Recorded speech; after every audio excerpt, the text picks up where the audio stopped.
Ciao ragazzi, un saluto da Gilgamesh XII.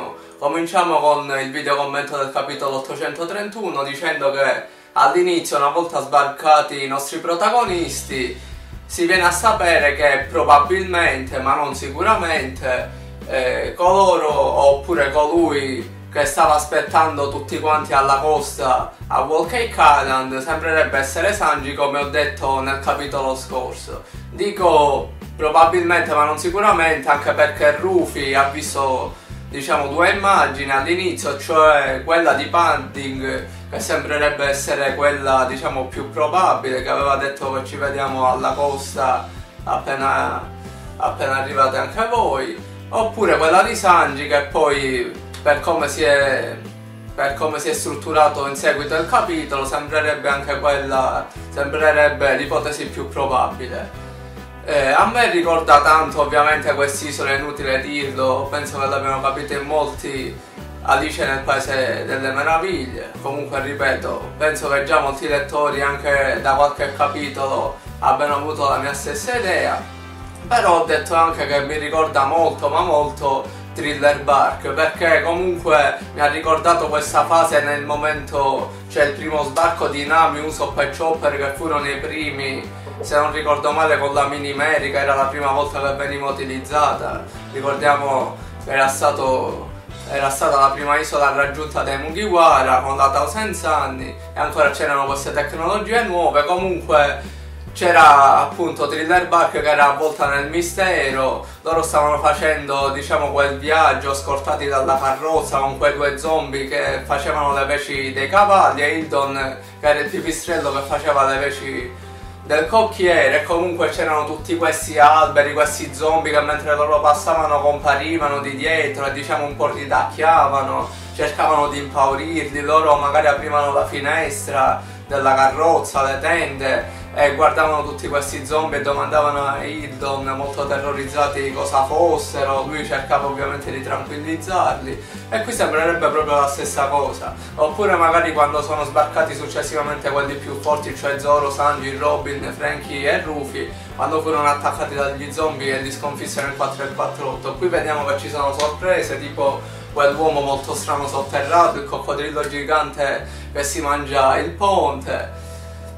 E poi vorrei aggiungere, diciamo, la cosa più importante che secondo me riguarda questo capitolo, che magari ha deluso molti lettori per ora.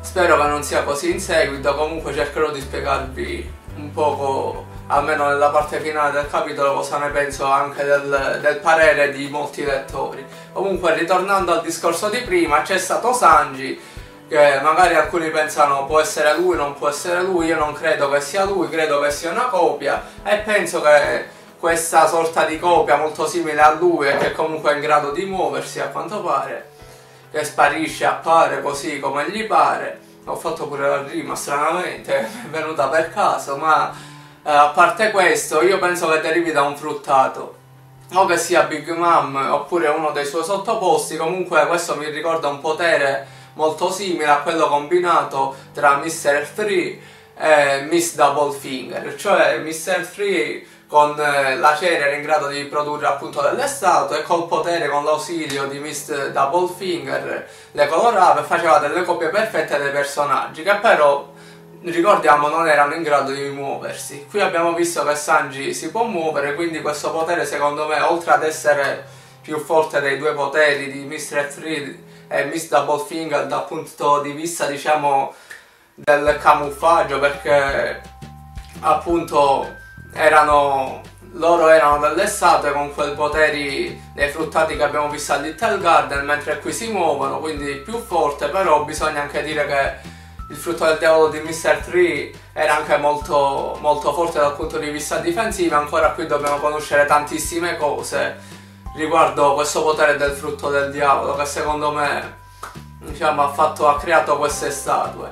Poi bisogna dire anche che c'è stato, diciamo, Rufy, che ha visto la copia speculare, e secondo me, diciamo, quest'altra cosa stranezza, se possiamo definirla così, appunto questo mistero che ci è venuto, che è salito all'occhio dei lettori all'inizio del capitolo 831, secondo me deriva da un altro potere dei frutti del diavolo, quindi di un'altra persona, appunto che non sia Big Mom, oppure ci potrebbe anche stare che riguardi lo stesso frutto del diavolo, che magari è capace di fare molte cose occulte, quindi oltre a creare delle copie, delle sorte di immagini riflesse, anche reali e tangibili a quanto pare, che appunto addirittura è in grado di emanare la voce contemporaneamente a quella di Rufy, quindi è molto ma molto singolare questo potere del frutto del diavolo, che ripeto secondo me è così, ma poi si vedrà.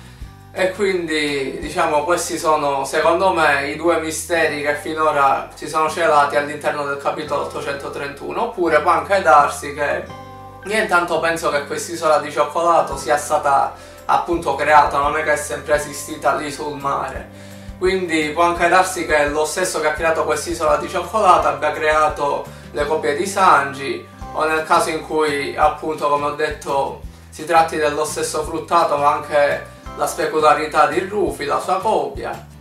E quindi può anche darsi che plasmando l'isola fatta di cioccolato si possano venire a creare queste sorte di copie degli alter eghi di qualsiasi personaggio. Poi, parlando appunto dei lettori, che a quanto ho visto almeno in alcune pagine Facebook sembravano molto delusi, diciamo che all'inizio di una saga ci può stare che ci sia questa sorta di introduzione, diciamo questa caratterizzazione un poco dell'isola, che abbiamo visto la foresta della seduzione, che mi ricorda appunto, come ho detto prima, l'isola di Thriller Bark con gli zombie, quella zona dove c'era la foresta prima di arrivare al castello. E quindi ripeto, ci può stare, sta nella linearità di One Piece, e non penso che sia un capitolo, diciamo, sì, magari non c'erano molte notizie, non è stato molto bello come magari i capitoli scorsi, però serve a caratterizzare appunto l'isola di Whole Cake Island e a formare le basi per quella che sarà tutta questa saga successivamente. Poi va bene, ho detto che l'isola di Thriller Bark ha dei parallelismi con questa nuova isola, però io non credo che sarà in tutto e per tutto così. E quindi ci vediamo alla prossima, iscrivetevi al canale e un saluto a tutti, ciao!